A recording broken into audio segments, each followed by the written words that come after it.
Good morning. তো আবারও চলে আসলাম তোমাদের সাথে আমার দুটো ব্রাইডাল লুক নিয়ে। তো হাই ব্রিয়ান, আমি মেকআপ আর্টিস্ট পূজা। আর দিনটা ছিল 6 মে 2026। সেদিন আমার দুটো রিসেপশন ব্রাইডের বুকিং ছিল। আর যথারীতি সময় মতন বেরিয়ে পড়লাম আমার ফার্স্ট ব্রাইডাল লোকেশনের উদ্দেশ্যে। আর ফার্স্ট ব্রাইডাল লোকেশন ছিল 12 বটতলা কালীমাঠ। এই তো পৌঁছেও গেলাম আমার ফার্স্ট ব্রাইডাল লোকেশনে। আর গিয়ে তো দেখি ব্রাইড একটু লেট, বললো একটু বসো, এক্ষুনি চলে আসবো। আমরা ব্যাগগুলোকে রুমে রেখে একটু বসেছিলাম বাইরে। আর যাওয়ার টাইমে ওয়েদারটা খুব ভালোই ছিল, রোদ ছিল। তো হুট করেই দেখি মেঘলা ওয়েদার আর ঝিরিঝিরি বৃষ্টিও পড়ছে, তার সাথে একটু হাওয়াও দিচ্ছিল। ওয়েদার দেখে তো আমার মন অনেক ভালো হয়ে গেল, কারণ এরকম ওয়েদার আমার ভীষণ ভালো লাগে। আর এই তো ব্রাইডের আউটফিটও চলে আসলো, আর আমাদের মিষ্টি ব্রাইডও চলে আসলো। সেই দিন আমার ফার্স্ট ব্রাইড সেরকম লেট করেনি, এই আধ ঘন্টার মতন লেট করেছিল, সেটা কোনো ব্যাপার না। আর তোমরা এই দিভাইয়ের বিয়ে অ্যান্ড বাসি বিয়ের লুকটাকে অনেক অনেক ভালোবাসা দিয়েছো। আর দিভাই বলছিল তার দুটো লুকই অনেকক্ষণ স্টে করেছে, যতক্ষণ না সে মেকআপটা রিমুভ করেছে। তো আজকেও দেখি কতটা সুন্দর করতে পারি। আমি তো স্কিন প্রিপারেশন করে মেকআপটা স্টার্ট করে দিলাম।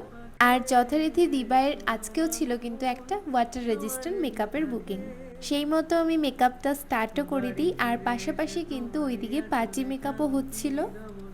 আর হ্যাঁ, তোমরা যারা যারা চাইছো তোমাদের নিজেদের স্পেশাল ডেতে আমার কাছে সুন্দর করে একটি মেকওভার নেবে, তো অবশ্যই কিন্তু স্ক্রিনে দেওয়া নাম্বারে কল করে তোমরা কিন্তু তোমাদের ডেটটা বুক করে ফেলতে পারো, কারণ অলরেডি 2027-এর বুকিংও চলছে। এই তো দিভাইয়ের ফেস মেকআপ অলমোস্ট কমপ্লিট, আর প্রচণ্ড গ্লো করছিল ফেসটা। বিশেষ করে দিভাইয়ের শাড়ির কালারটা আমার এত সুন্দর লেগেছে। এই কালারের শাড়ি আমি ফার্স্ট টাইম পরাচ্ছি কোনো ব্রাইডকে। তো তোমরাও যদি আমার আপকামিং ব্রাইডরা এরকম একটা শাড়ির কালার নিতে চাও, অবশ্যই কিন্তু নিতে পারো, ভীষণই ভালো লাগবে। আচ্ছা, এক্ষুনি ভিডিওটা পজ করে বলো তো কমেন্টে আমি এখনও একটা জিনিস পরাইনি, কোন জিনিসটা পরাইনি অবশ্যই কমেন্ট করো। দেখতেই পারলে আমি কি পরাইনি। আর যেটা ছাড়া রিসেপশনের ব্রাইডাল লুক অসম্পূর্ণ, সেটা হলো সিঁদুর। আর সিঁদুর পরানোর পরে কিন্তু লুকটা একদম কমপ্লিট হয়। আর এত সুন্দর লাগছিল সামনাসামনি দিভাইকে দেখতে, আমার তো চোখই ফেরাতে ইচ্ছে করছিল না। তোমাদের ওভারঅল লুকটা কেমন লাগলো অবশ্যই কিন্তু জানিও। আর এটা ছিল ওড়না পরানোর আগে কিছু ভিডিও ক্লিপস, তারপর আমরা ওড়নাটা অ্যাড করে দিলাম। এই ওড়নাটা কিন্তু দিভাই সুন্দর করে বানিয়েছিল নেট কিনে অ্যান্ড লেস কিনে।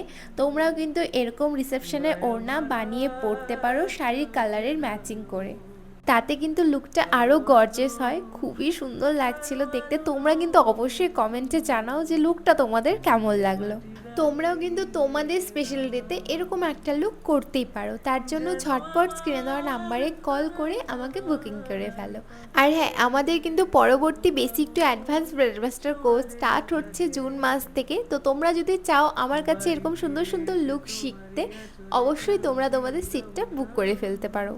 আর এখানে পাঁচি লুকগুলো কমপ্লিট, এরপর আমরা বেরিয়ে যাচ্ছি আমাদের সেকেন্ড ব্রাইডের উদ্দেশ্যে। আর সেকেন্ড ব্রাইড ছিল আমার স্টুডিওতেই, আর সেখানে আমি অ্যাসিস্ট্যান্ট রেখে এসেছিলাম যাতে আমার সেকেন্ড ব্রাইড আসলেই তাকে ক্রিম্পিং শাড়িটাপে জুয়েলারিগুলো সমস্ত পরিয়ে রাখে। কিন্তু আমার সেকেন্ড ব্রাইড একটু লেট করে, তার জন্য সে শুধু ক্রিম্পিংটাই করতে পারে। তারপর আমি গিয়ে ঝটপট মেকআপটা স্টার্ট করে দিই, আর অনেক তাড়াহুড়োর মধ্যে লুকটা কমপ্লিট করেছিলাম, কারণ অনেকটা লেট হয়ে যাচ্ছিল। আর তোমাদের সেকেন্ড ব্রাইডের লুকটা কেমন লাগলো অবশ্যই কিন্তু জানিও, তাকে কিন্তু অনেক মিষ্টি লাগছিল দেখতে সামনাসামনি।